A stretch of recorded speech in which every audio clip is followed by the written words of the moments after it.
સ્વાગત છે તમારું મિત્રો મારી યુટ્યુબ ચેનલ રસોઈ ઘરમાં। આજે આપણે બનાવીશું ખૂબ જ સરળ અને માત્ર 2 જ વસ્તુથી બની જતી સિંગદાણાની ચીક્કી। તો ચાલો શરૂ કરીએ આજની આપણી આ રેસીપી। તેના માટે સૌથી પહેલા ગેસ પર એક કઢાઈ મૂકીને તેમાં ઉમેરીશું 1 કપ મગફળીના દાણા અને તેને 2 થી 3 મિનિટ માટે મીડિયમ ફ્લેમ પર શેકી લેશું। મગફળીના દાણાને શેકવાથી તેના ફોતરા સરળતાથી નીકળી જાય છે। તો તેને શેકતા થોડી વાર થઈ ગઈ છે, તો હવે આપણે તેને ચેક કરીશું। તમે જોઈ શકો છો કે તેના ફોતરા સરળતાથી નીકળી રહ્યા છે। તો આપણે ગેસની ફ્લેમને બંધ કરી દઈશું અને આ જ રીતે બધા ફોતરાને કાઢી લેશું। હવે આપણે મગફળીના ફોતરાને કાઢી લીધા છે, તો તેને આ રીતે ક્રશ કરી લેવાના છે। તેને ક્રશ કરવાથી ચીક્કીનો સ્વાદ ખૂબ જ સરસ આવે છે।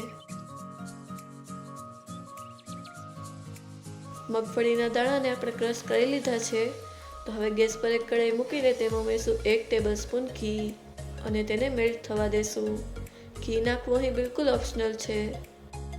હવે ઘી મેલ્ટ થઈ ગયું છે, તો આપણે તેમાં ઉમેરીશું 1 કપ દેશી ગોળ અને તેને ઓગળવા દેશું। મેં અહીં જે કપથી મગફળીના દાણા લીધેલા હતા તે જ કપના માપથી 1 કપ દેશી ગોળ લીધેલો છે। એટલે કે 1 કપ મગફળીના દાણાની સામે આપણે 1 કપ દેશી ગોળનો ઉપયોગ કરવાનો છે। તમે જોઈ શકો છો કે હવે ગોળ ઓગળી ગયો છે, તો આપણે તેને હજુ થોડી વાર પકાવવાનો છે, જ્યાં સુધી તેનો કલર ચેન્જ ના થવા લાગે। તો હવે તેનો કલર ચેન્જ થવા લાગ્યો છે, તો આપણે તેને ચેક કરીશું। તો તેના માટે 1 કપમાં થોડું પાણી લઈને તેમાં આ રીતે થોડો ગોળ ઉમેરીશું અને ગોળને આ રીતે ખેંચતા તેમાં તાર બને છે। તો જો તમે સોફ્ટ ચીક્કી ખાવાનું પસંદ કરતા હો તો આ સ્ટેજ પર તમારે ગેસની ફ્લેમને બંધ કરી દેવાની છે, પણ જો તમે થોડી હાર્ડ ચીક્કી ખાવાનું પસંદ કરતા હો તો તમારે ગોળને 2 થી 3 મિનિટ માટે વધુ પકાવવાનો છે। હવે આપણે ગેસની ફ્લેમને બંધ કરી દઈશું અને તેમાં મગફળીના દાણાને ઉમેરીને તેને સારી રીતે મિક્સ કરી લેવાના છે।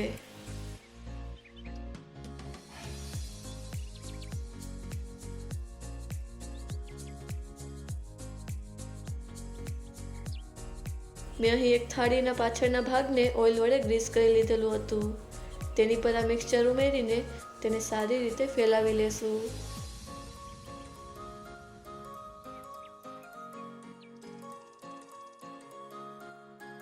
ત્યારબાદ આ રીતે વેલણ વડે તેને વણી લેવાનું છે, જેથી તે સારી રીતે સેટ થઈ જાય।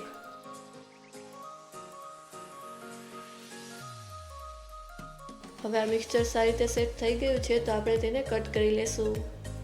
મિક્સચર જ્યારે થોડું ગરમ હોય ત્યારે જ આપણે તેને કટ કરી લેવાનું છે। હવે આપણે મિક્સચરને કટ કરી લીધું છે, તો તેને 1 કલાક માટે ઠંડુ થવા દેશું। તો તૈયાર છે ખૂબ જ સરળ અને ઝટપટ બની જતી સિંગદાણાની ચીક્કી। તમે ઈચ્છો તો આ રીતે તેના લાડુ પણ બનાવી શકો છો। તો તમે પણ એકવાર આ રીતે સિંગદાણાની ચીક્કી બનાવીને જરૂરથી ટ્રાય કરજો। જો તમને અમારો આજનો આ વિડીયો પસંદ આવ્યો હોય તો અમને કમેન્ટ કરીને જરૂરથી જણાવજો અને અમારા આ વિડીયોને લાઈક અને શેર કરજો। જો તમે અમારા ચેનલ પર નવા હો તો ચેનલને સબસ્ક્રાઈબ કરો અને બાજુમાં આપેલા બેલ આઇકનને પ્રેસ કરો, જેથી અમારા નવા વિડીયોની નોટિફિકેશન તમને સૌથી પહેલાં મળે।